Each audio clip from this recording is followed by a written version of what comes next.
శ్రీ సీతారామచంద్రస్వామి పరబ్రహ్మణ్యే నమః. ఆపదామపహత్తారం ధాతారం సర్వసంపదాం లోకాభిరామం శ్రీరామం భూయో భూయో నమామ్యహం. భగవద్బంధువులందరికీ కూడా శుభోదయం. విష్ణు సహస్రనామ స్తోత్ర వ్యాఖ్యలో భాగంగా మనం నిన్న ఒక శ్లోకాన్ని చూసాం. స్వయంభూషంబురాదిత్య పుష్కరాక్షో మహస్వనః అనాదినిధనో ధాత విధాత ధాతురుత్తమః. అది చూసి అప్రమేయో వృషీకేశ పద్మనాభో మరప్రభుః విశ్వకర్మా మనస్వశ్చ స్థవిష్టస్థవిరో ధ్రువః. ఈ శ్లోకాన్ని ఈరోజు చూద్దాం. విశ్వకర్మా మనస్వశ్చ అని చెప్పాడు, అంటే విశ్వాన్ని సృష్టించాడు. అప్రమేయ సృష్టించినప్పటికీ కూడా అప్రమేయ తన ప్రమేయము లేనివాడు. తను సృష్టించినటువంటి ప్రపంచానికి సాక్షిభూతుడు మాత్రమే. అదొకటి. అప్రమేయ అందనివాడు, తెలుసుకోలేనివాడు. దేని వలన తెలుసుకోలేనివాడు? మనకు పంచేంద్రియాలు ఉన్నాయి. దేనైనా తెలుసుకోవాలి అంటే పంచేంద్రియాల ద్వారా తెలుసుకుంటాం. శబ్ద, రూప, రస, గంధ, ఇట్లా మనకు పంచేంద్రియాలు 5 రకాలు. శబ్దం దేని ద్వారా తెలుసుకుంటాము? చెవుల ద్వారా. రూపం దేని ద్వారా? కళ్ళ ద్వారా. రసం అంటే రుచి, నాలుక ద్వారా. గంధ అంటే సుగంధాలను, ఆఘ్రాణం, వాసన ద్వారా. స్పర్శ చర్మం ద్వారా స్పర్శ. ఏదైనా మనకు తాకితే ఆ స్పర్శ వల్ల మనం తెలుసుకోగలుగుతాం, ఇది నాకు తాకింది, దీని స్పర్శ ఇది మంచి స్పర్శ, చెడ్డదా, ఎటువంటి స్పర్శ. గాలిలో వీస్తున్నటువంటి గంధము, ఇది మంచి గంధమా అంటే మంచి వాసన, చెడ్డ వాసన తెలుసుకోగలుగుతాం. శబ్దం, ఇది మంచి శబ్దమా, చెడ్డ శబ్దమా, ఎటువంటి శబ్దము, ఎటువంటి ధ్వని అనేది చెవుల ద్వారా తెలుసుకోగలుగుతాం. రూపం, ఇది మంచి రూపమా, చెడ్డ రూపమా, ఈ రూపం ఏంటిది, ఇది ఎలా ఉంది, కళ్ళ ద్వారా తెలుసుకోగలుగుతాం. ఏదైనా పదార్థం నోట్లో వేసుకుంటే నాలుక ద్వారా తెలుసుకోగలుగుతాం. అంటే రుచి ఎట్లా ఉంది, తీయగుందా, పుల్లగుందా, వగరుందా, చేదుందా చెప్పగలుగుతాం. ఈ జ్ఞానేంద్రియాలు, కర్మేంద్రియాలు భగవంతుడు ఇచ్చినయే అయినప్పటికీ వీటి ద్వారా ఆయనని మనము తెలుసుకోలేము. రూపానికి గోచరించడు, ఆఘ్రాణానికి గోచరించడు, స్పర్శకు గోచరించడు, రసానికి గోచరించడు, శబ్దానికి గోచరించడు. దేవుడి యొక్క శబ్దం ఏమిటి మనకు తెలుసుకోలేము. రుచి ఏమిటి తెలుసుకోలేము. వాసన ఏమిటి తెలుసుకోలేము. రూపం ఏమిటి తెలుసుకోలేము. అప్రమేయ తెలుసుకోలేనివాడు. ఆయన సృష్టించి ఆయన పంచేంద్రియాలు, జ్ఞానేంద్రియాలు ఇచ్చినప్పటికీ కూడా వాటి ద్వారా గోచరము కానివాడు అప్రమేయ. అదొక అర్థం. అప్రమేయ, ఆయన ప్రమేయము లేదు. మళ్ళీ సృష్టించి సాక్షిభూతుడుగా ఉన్నాడు. మానవులు చేసే కర్మలన్నింటికీ కూడా సాక్షిభూతుడు మాత్రమే. దానికి సంబంధించినటువంటి మంచి చెడు ఫలితాలలో అప్రమేయ, ప్రమేయము లేదు. మరి ప్రమేయం లేనప్పుడు భగవంతుడు ఎట్లా అయినాడు? అయితే కర్మానుసారేణ, బుద్ధి కర్మానుసారణి అంటారు కదా, మన బుద్ధి బలం చేత, బుద్ధి అనేది ఒకటి ఇచ్చాడు మనకు. ఇతర జీవరాశులకు లేనటువంటి బుద్ధిని ఒకటి ఇచ్చాడు. ఇచ్చేసి ఏమన్నాడు, ఒరే నాయన దీని ద్వారా జీవించి, నీకు ప్రత్యేకం, జంతువునాం నరజన్మ దుర్లభం, సమస్త జీవుల్లో నీకు ఒక ప్రత్యేకత ఉంది నాయన, అది నీకు బుద్ధి ఇచ్చాను. బుద్ధి ద్వారా ఏం చేయాలి, జ్ఞానాన్ని ఆర్జించాలి. ఏమి జ్ఞానము, ఆత్మజ్ఞానము. ఆత్మజ్ఞానము ద్వారా నేను గోచరమవుతాను, నన్ను చూడవచ్చు, నన్ను దర్శించవచ్చు, నన్ను తెలుసుకోవచ్చు. ఆత్మజ్ఞానాన్ని కలగటానికి కావలసినటువంటి మార్గం ఏదే అంటే బుద్ధి, అది నీకు ఇచ్చాను. ఇతర జీవరాశులకు లేదు. ఇతర జీవరాశులకు బుద్ధి గమ్యము లేదు. ఒకవేళ ఉన్నవి ఏదో కొంత ఆహారానికి, నిద్రకు మాత్రమే వాటి బుద్ధిని ఉపయోగిస్తాయి, కొన్నిటికి మాత్రమే. కానీ ప్రత్యేకమైనటువంటి జ్ఞానార్జనకు కావలసినటువంటి బుద్ధి స్థిరత్వాన్ని వాటికి ఇవ్వలేదు. మానవుడికి ఇచ్చాడు కాబట్టి అప్రమేయ, నీకు ఒక ఆయుధం ఇచ్చాను నాయన. ఏమిటా ఆయుధం అంటే బుద్ధి అనే ఆయుధం ఇచ్చాను. ఈ బుద్ధి అనేటువంటి దాని ద్వారా జ్ఞానాన్ని సంపాదించు. బుద్ధి ద్వారా జ్ఞానం, అది శ్రద్ధగా చేయి. శ్రద్ధగా చేస్తే లభిస్తుంది. శ్రద్ధాయాం లభతే విద్య. విద్య అంటే జ్ఞానం. పూర్వం మనకు విద్య అంటే ఈ లౌకిక విద్యలు కాదు, ఇది ఎవరైనా సాధిస్తారు. ఆధ్యాత్మిక విద్యని సాధించటమే సాధన.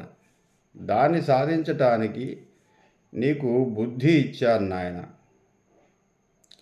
శ్రద్ధగా నీ బుద్ధిని ఉపయోగిస్తే జ్ఞానార్జన చేస్తావు. తద్వారా ఆత్మజ్ఞానం కలుగుతుంది. ఆత్మజ్ఞానానికి గోచరమయ్యేవాడే పరమాత్మ. పరమాత్మ ఊరికే కనిపించదు. ఆత్మజ్ఞానాన్ని ఎవరు పొందుతారో పరమాత్మ వారికి దర్శనమిస్తాడు, గోచరమవుతాడు, తెలుసుకోగలుగుతాం. ఇది పరమాత్మ స్థితి అని. ఇక అక్కడి నుంచి వెనుదిరిగి చూడాల్సిన అవసరం లేదు. మానవుడు మోక్ష మార్గం వైపు వెళ్ళిపోతుంటాడు. ఆ స్థాయికి రావటం కష్టం. ఆ స్థాయికి రావడానికి మనకు బుద్ధినిచ్చాడు. బుద్ధి వక్రమార్గంలో ఉపయోగించుకుంటావా, నీ కర్మ. మళ్ళీ ఏదైనా ఒకటి మనకు చెడు ఫలితాన్ని ఇవ్వగలుగుతుంది, మంచి ఫలితాన్ని ఇవ్వగలుగుతుంది. కత్తి ఉందనుకోండి, దాన్ని మంచికి ఉపయోగించవచ్చు, చెడుకు ఉపయోగించవచ్చు. ఏ మారణాయుధమైనా కూడా మంచికి ఉపయోగించవచ్చు, చెడుకు ఉపయోగించవచ్చు. దేవతల చేతుల్లో, మంచివారి చేతిలో ఉన్నటువంటి ఆయుధాలన్నీ కూడా ధర్మ సంస్థాపనార్థం కోసం అవి ఉపయోగింపబడ్డాయి. అందుకే వాళ్ళు వీరులయ్యారు, గొప్పవాళ్ళయ్యారు. కానీ మన చేతిలో ఉన్న కత్తో లేకపోతే మారణాయుధమో చెడుకు ఉపయోగించామనుకో, అది కర్మ. చెడుకు ఉపయోగించవచ్చు. వాళ్ళు ఎందుకు, మొబైల్ ఫోన్ ఉందండి, సెల్ ఫోన్, మంచి ఉంది, చెడు ఉంది. మంచి జరగటం ఎంత ఉందో చెడు జరగటం అంతే ఉంది. చెడు చేసేవాడు మొబైల్ ద్వారా కోట్ల మంది చెడుకు ఉపయోగించుకునేవాడు. సైబర్ నేరగాళ్ళంతా కూడా అదే కదా, చెడుకు ఉపయోగిస్తున్నారు. తర్వాత స్మగ్లింగ్కి మొబైల్స్ని ఉపయోగిస్తున్నారు. రకరకాల అక్రమ వ్యాపారాల కోసం మొబైల్స్ని ఉపయోగిస్తున్నారు. ప్రపంచంలో మంచి ఎంత ఉందో చెడు అంతే ఉంది. ఒక పార్శ్వంలో అంటే బొమ్మ బొరుసు, ఒక నాణానికి బొమ్మ మంచి అయితే బొరుసు చెడు. ఇటువైపు చూస్తే అదే కనపడుతుంది, ఇటువైపు చూస్తే మంచి కనపడుతుంది. దేన్నైనా ఒక వస్తువును రెండిటికి వాడుకోవచ్చు. ఆ వాడుకునే విధానమే బుద్ధి. కాబట్టి బాగా చదివిన వాళ్ళందరూ కూడా బుద్ధిమంతులు అవుతారని గ్యారంటీ ఏం లేదు. వాడి చదువును వక్రమార్గంలో ప్రదర్శిస్తాడు, వాడి జ్ఞానాన్ని. లంచాలు తీసుకుంటారు. చాలా తెలివైన వాడు. ఐఏఎస్ స్థాయి వాళ్ళు కూడా లంచాలు తీసుకుంటున్నారు. జడ్జిలు లంచాలు తీసుకుంటున్నారు. కర్మ. సుప్రీంకోర్టు జడ్జి స్థాయిలో ఉన్నవాళ్ళు లంచాలు తీసుకుంటున్నారు. వాడి న్యాయశాస్త్రాన్ని చెడుకు ఉపయోగిస్తున్నాడు. వైద్యశాస్త్రాన్ని చెడుకు ఉపయోగిస్తున్నారు. మెడికల్ మాఫియా ఎట్లా ఉందండి వాళ్ళ.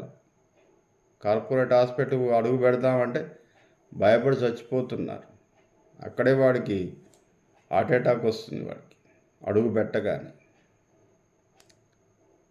సామాన్య మధ్యతరగతి వారు పోయే పరిస్థితి ఉందా అండి? ఎంత చెడు ఉపయోగిస్తున్నారు. ఆ మెడిసిన్స్ ఏంటంటే మెడిసిన్స్ 100 రకాల టాబ్లెట్స్ రాస్తాడు, 100 రకాల ఇంజెక్షన్స్ ఇస్తాడు.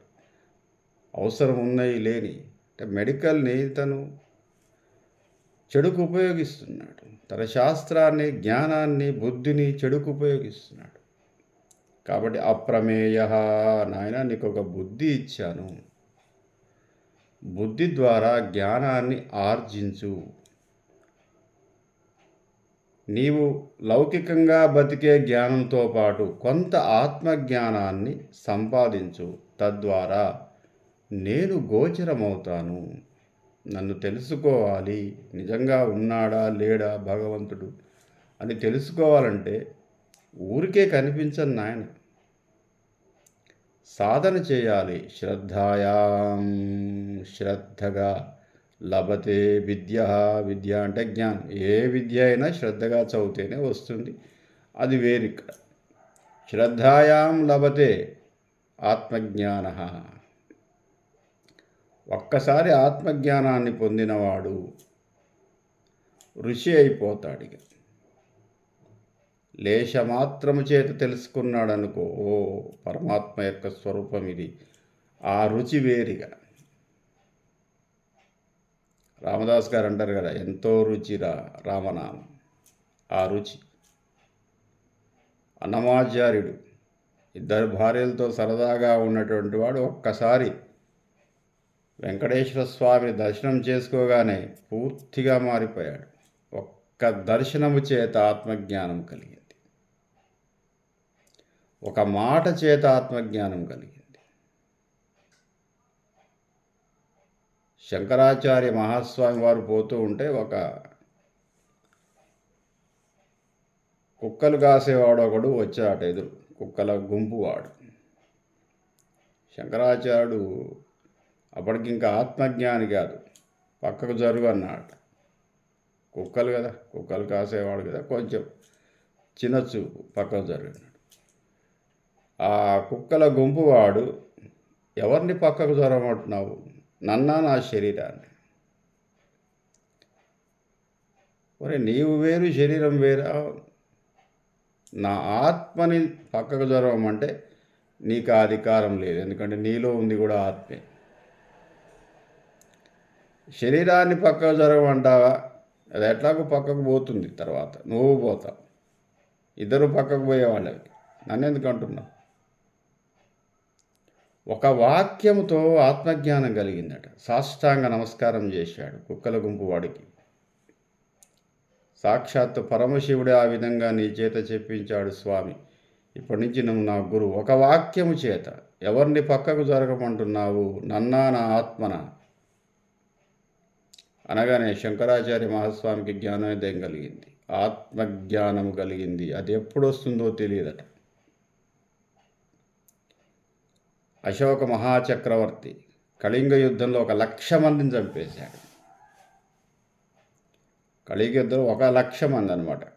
రక్తమంతా ఏరులై కాళ్ళ మించి పారుతూ ఉంది. ఆ రక్తాన్ని చూశాడు.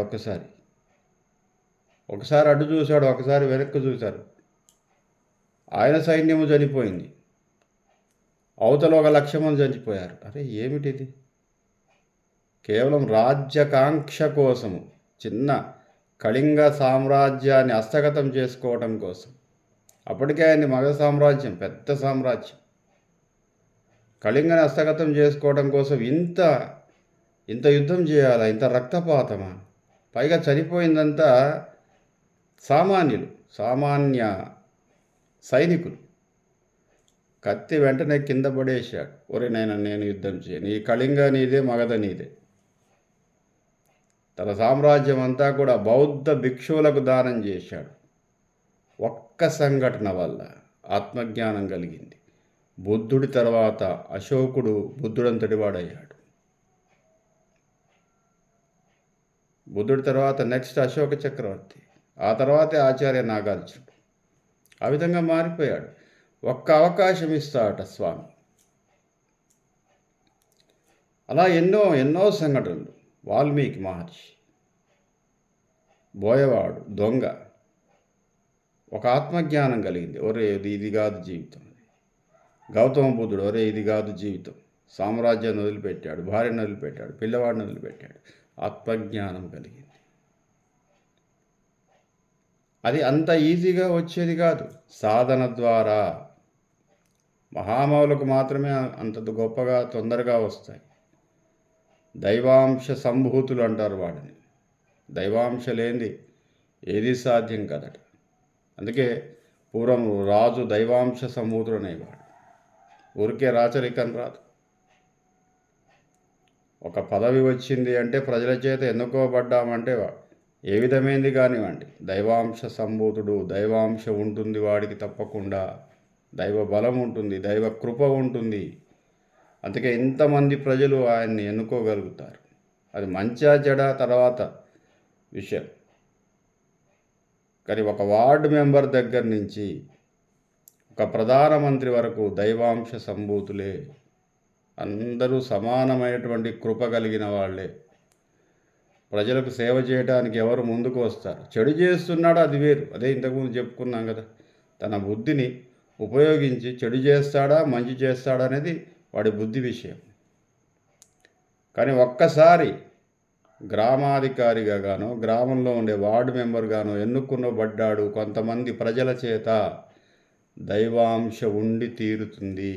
దాంట్లో ఎటువంటి సందేహం లేదు. అందుకే రాజు దైవాంశ సంభూతుడు 2000 సంవత్సరాల క్రితం చెప్పారు.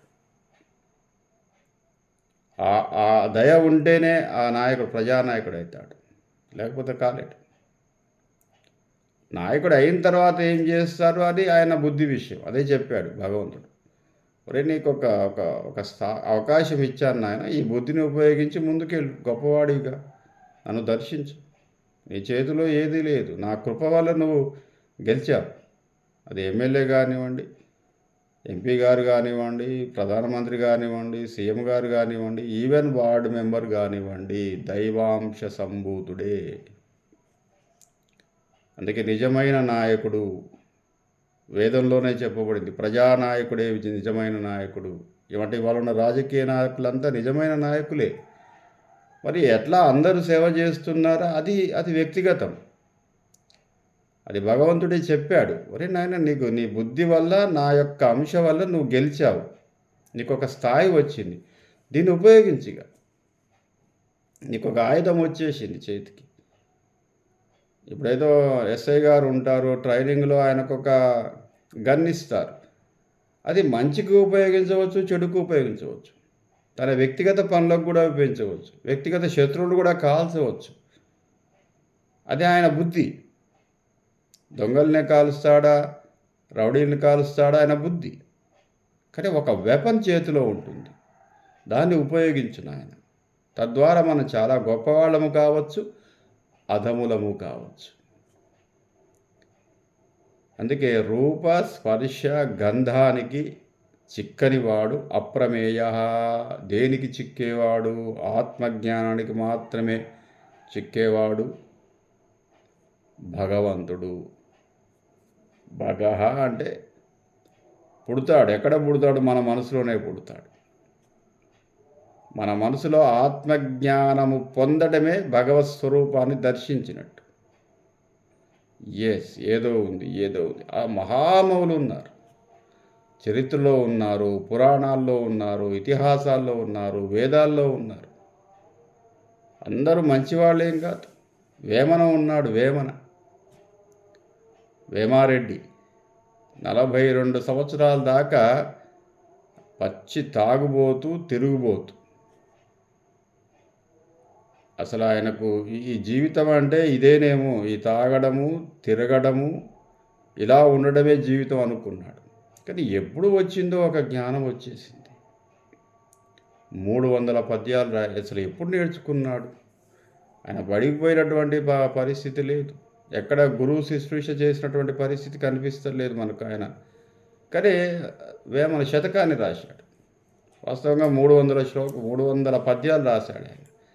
100 పద్యాలు మనకు లభిస్తున్నాయి. అందుకే శతకం అన్నారు.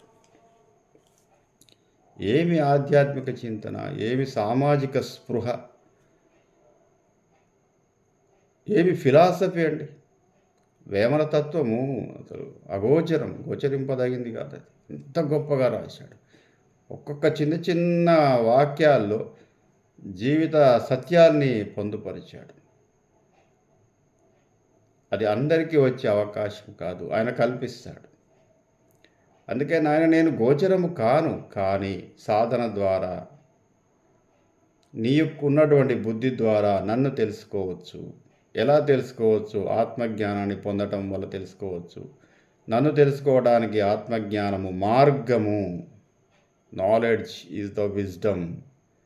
ఏది తెలుసుకోవాలన్నా నాలెడ్జే. నన్ను తెలుసుకోవాలన్నా నాలెడ్జ్ ద్వారా, నీ తెలివి ద్వారా నన్ను తెలుసుకోవచ్చు అని చెప్పేసి అప్రమేయ ఆ ఒక్క పదంలోనే మనకు ఇలాంటి ఒక జ్ఞానాన్ని కలిగించాడు. మిగతా భాగాన్ని రేపు చూద్దాం. స్వస్తి.